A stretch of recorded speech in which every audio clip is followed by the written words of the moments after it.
Well, let's follow through a little bit more on that story. Tropical cyclone, you'd have heard from that report, making landfall in Mozambique, and weather authorities warning that it's headed for Tanzania's coastline as well. Well, we're now joined live from Dar es Salaam by our correspondent, Daniel Kijo. Daniel, thanks very much indeed for joining us. Welcome to the program. What do we know about Cyclone Kenneth's encroachment into Tanzania?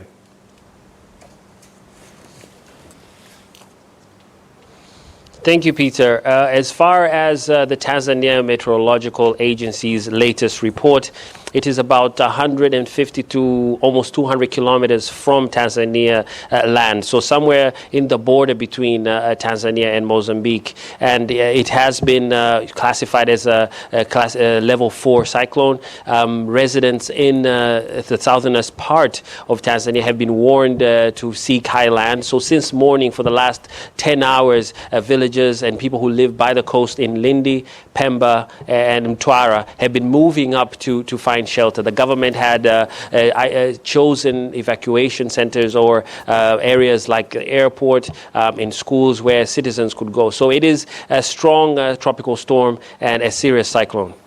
So people are saying that this cyclone is the first one to have hurricane strength. So some of the damage could be worse than we've seen with Cyclone Idai.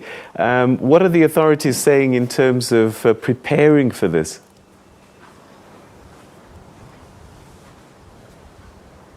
Well, the Tanzanian government has acted very promptly to try and make sure that citizens are not in the coastal areas. They've urged communities that rely on fishing to not fish for the next 72 hours.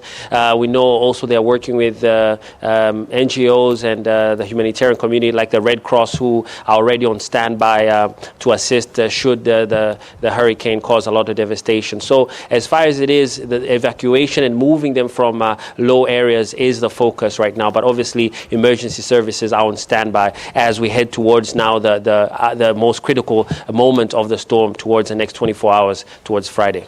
All right, so you say 24 hours. What is expected? We saw with Idai that it had several waves, actually. It wasn't just one wave and it went and disappeared. Are the weather people describing the kind of event that Cyclone Kenneth may follow?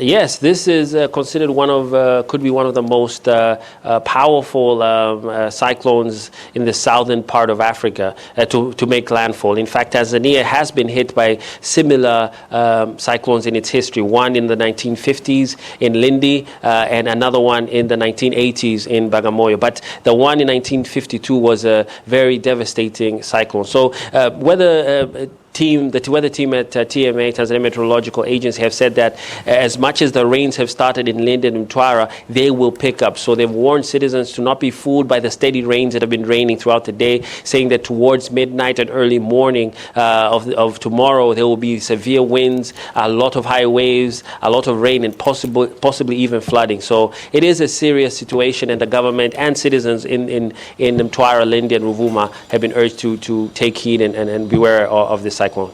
Do we know how many people are affected in the southern parts of Tanzania by Cyclone Kenneth? Those that are already moving, what sort of numbers are we looking at?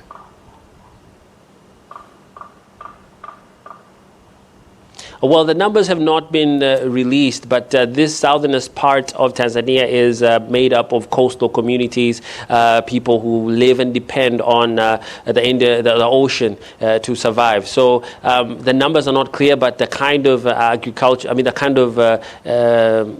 economic activities that they do is very much dependent on water and being by the sea. So all these communities have been moved and are still moving towards tonight and early morning. All right, that's where we're going to leave it. Thanks very, very much indeed, Daniel Kijo, our correspondent there in Dar es Salaam in Tanzania.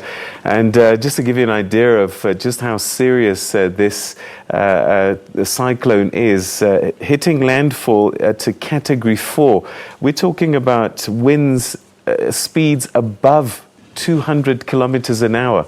That's the bottom end of the type of speeds that these winds are coming in at. And this is catastrophic damage. It can tear off roofs at these kinds of speeds. So we wait and see just how it plays out. Tropical Storm Idai was Category 2 when it landed, and this is Category 4. So it's almost double in strength, which is, I guess, the fear. But that's where we're going to leave it. We'll continue to monitor that story as it plays out.